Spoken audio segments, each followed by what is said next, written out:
एकदम नरम मुलायम फुले फुले से सॉफ्ट से हलवाई जैसे गुलाब जामुन बने हैं और खाने के बाद किसी को भी यकीन नहीं हुआ कि इसे मैंने घर में बनाया है। जब से मैंने ये वाले गुलाब जामुन घर में बना लिए ना तो बच्चों को बाजार का पसंद ही नहीं आता है और मुझे भी बनाना काफी आसान लगता है, क्योंकि इस गुलाब जामुन को बनाने के लिए ना ही खोआ चाहिए ना ही पनीर चाहिए। बहुत ही सिंपल सी रेसिपी है और मैंने बिल्कुल परफेक्ट मेजरमेंट और बहुत सारी टिप्स के साथ इसे बताया है, जिससे कि कोई भी बिगनर इस गुलाब जामुन को बहुत ही आसानी से बना लेगा। और एक बार अगर आपने इसे घर में बना लिया ना तो बाजार के गुलाब जामुन खाना आप भूल जाएंगे। तो चलिए सबसे पहले हम पैन में लेते हैं 1 कप दूध और साथ में यहाँ पे हम इसमें डालेंगे मिल्क पाउडर।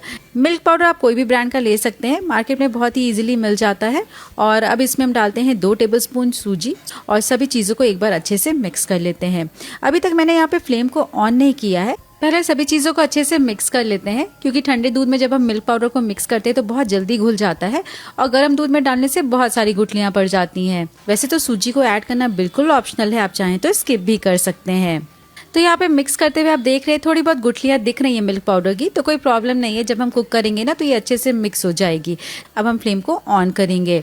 फ्लेम को ऑन करने के बाद इसे हमें कंटिन्यूअस चलाते हुए कुक करना है। मीडियम लो फ्लेम पर रखकर इसे हम 4 से 5 मिनट के लिए कुक कर लेते हैं, या जब तक मिक्सचर थोड़ा सा थिक ना हो जाए।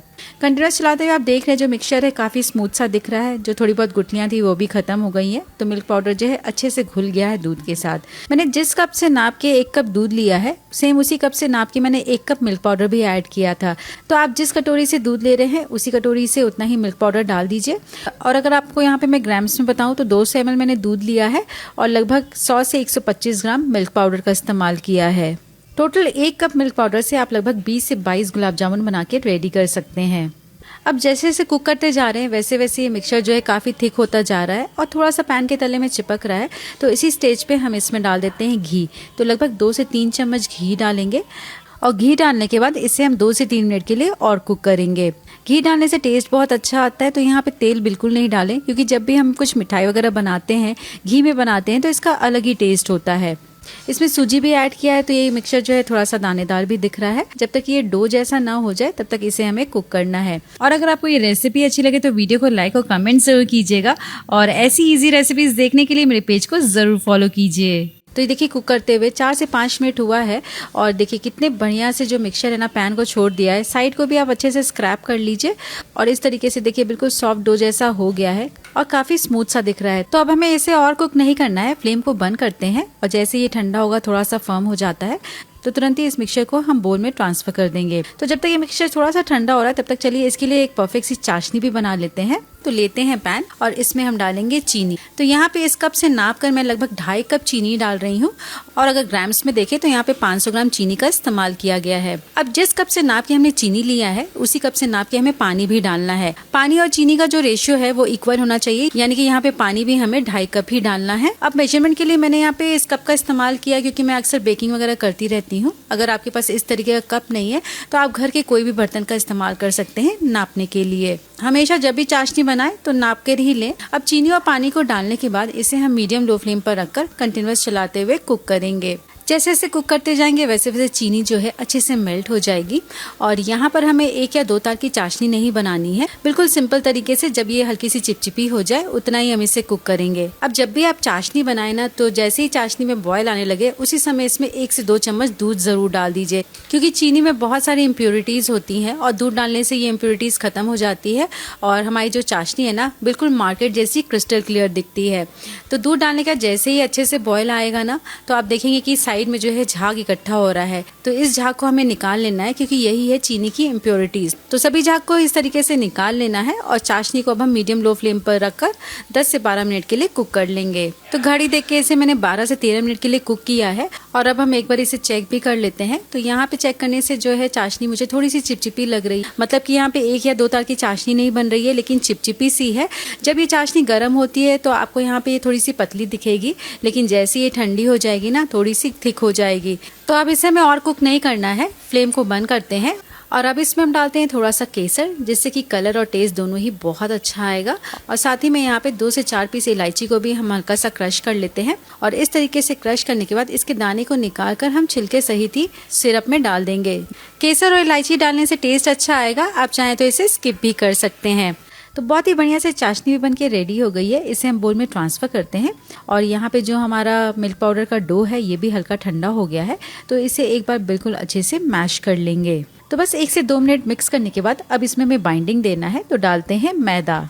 तो यहाँ पर हम लगभग 2 टेबलस्पून मैदा डाल रहे हैं। ज़रूरत होगा तो थोड़ा सा मैदा हम बाद में ऐड करेंगे और साथ ही में इसमें हम थोड़ा सा बेकिंग पाउडर भी डाल देते हैं। 1/2 टीस्पून बेकिंग सोडा भी डालेंगे और साथ में हम 1 से 2 चम्मच पानी डालते हैं, जिससे कि बेकिंग पाउडर एक्टिवेट हो जाएगा और सभी चीज़ों को बिल्कुल अच्छे से मिक्स कर लेते हैं। जैसे जैसे मिक्स करेंगे स्टार्टिंग में डो थोड़ा सा ड्राई लगेगा, लेकिन मिक्स करने के बाद ये काफ़ी सॉफ्ट और स्मूथ सा हो जाएगा। तो अब मैं हाथों से इस तरीके से मिक्स कर रही हूँ और ये देखिए बिल्कुल सॉफ्ट सा डो बन के रेडी हो गया है। और ये देखिए बिल्कुल परफेक्ट सॉफ्ट सा डो बन के रेडी है। इसी तरीके से सॉफ्ट होना चाहिए। बहुत अगर आपने हार्ड डो लगाया तो जो गुलाब जामुन है काफ़ी हार्ड बनेगा। तो बस अब हमें और मिक्स नहीं करना है, बाइंडिंग और नहीं देनी है। अब चलिए इसके हम बॉल्स बनाते हैं। तो थोड़ा सा पोर्शन अपने हाथ में लेकर इस तरीके से हम रोल करके स्मूथ कर लेंगे। तो देखिए बिल्कुल हाथों में चिपक नहीं रहा है, ना ही ऑयल ना ही घी किसी भी चीज़ का इस्तेमाल नहीं किया है। बिल्कुल सॉफ्ट सा ये बॉल बनके रेडी हो गया है। तो आपको जितने बड़े साइज से गुलाब जामुन बनाने हैं उतने बड़े बॉल आप लेके बना सकते हैं। क्योंकि इसमें बेकिंग पाउडर और सोडा ऐड किया तो ये थोड़े से फूलेंगे, तो इसलिए मैंने इस तरीके से छोटे छोटे बॉल्स बनाए हैं। बस ध्यान रहे कि बॉल्स बनाते समय बिल्कुल भी क्रैक्स नहीं होना चाहिए।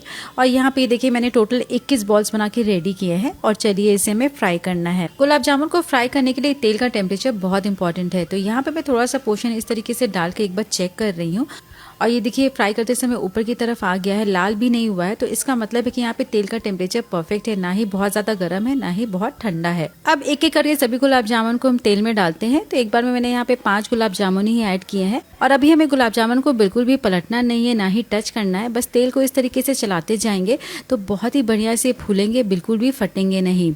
कभी कभी क्या होता है गुलाब जामुन जब आप फ्राई करते हैं तो चिपकने लगता है, तो आपको इसी तरीके से तेल को चलाना है तो वो आसानी से छूट जाएगा। अगर आपने जरा भी स्पैचुला लगा दिया तो वो और फट जाएगा। तो देखिए फ्राई करते हुए गुलाब जामुन जो है कितने अच्छे से फूलता जा रहा है और पैन में बिल्कुल भी नहीं चिपका है। तो इस स्टेज पे अब हम इसे स्पैचुला से बिल्कुल जेंटली पलटते हुए फ्राई कर सकते हैं। तो उलटते पलटते हमें यहाँ पे बिल्कुल मीडियम लो फ्लेम पर रखकर तब तक फ्राई करना है जब तक कि बहुत बढ़िया सा कलर ना आ जाए। तो इस तरीके से ही आपको बिल्कुल जेंटली उलटते पलटते फ्राई करते रहना है। बहुत ज़्यादा हाई फ्लेम पर गुलाब जामुन को आप फ्राई करेंगे तो ऊपर से जल्दी लाल और अंदर से कच्चे रहेंगे। इसलिए तेल का टेम्परेचर बहुत इंपॉर्टेंट है एक परफेक्ट गुलाब जामुन बनाने के लिए। तो देखिए बस 2 से 3 मिनट में हमारा एक बैच बन के रेडी हो गया है। मैंने एक बार में 5 गुलाब जामुन ही फ्राई किया। अगर पैन साइज बड़ा है तो एक बार में कई गुलाब जामुन आप फ्राई कर सकते हैं। और ये देखिए कितना परफेक्ट कलर भी आया है, काफ़ी अच्छे से फूल भी गया है। तो बस इसी स्टेज पे हम इसे पैन से बाहर निकालते हैं और तुरंत ही इसे हम डालते हैं सिरप में। और इस तरीके से सभी गुलाब जामुन को फ्राई करके गरम सिरप में डालकर हल्का सा चम्मच से चलाते हुए इसे हम लगभग 1 घंटे के लिए सोख होने देते हैं। तो ये देखिए बहुत ही बढ़िया सॉफ्ट गुलाब जामुन बन के रेडी हो गए हैं। कलर भी कितना बढ़िया आया है, मैं आपको कट करके भी दिखाती हूँ। बहुत ही कमाल का बना है और देखने में बिल्कुल बाजार जैसा लग रहा है। खाने के बाद हर कोई आपकी तारीफ करेगा और किसी को यकीन भी नहीं होगा कि इसे आपने घर में बनाया है। तो अब इस दिवाली पर आपको गुलाब जामुन बाजार से नहीं खरीदना है, घर में आसानी से बनाइए और फैमिली और फ्रेंड्स को इम्प्रेस कीजिए। अच्छी बनी है।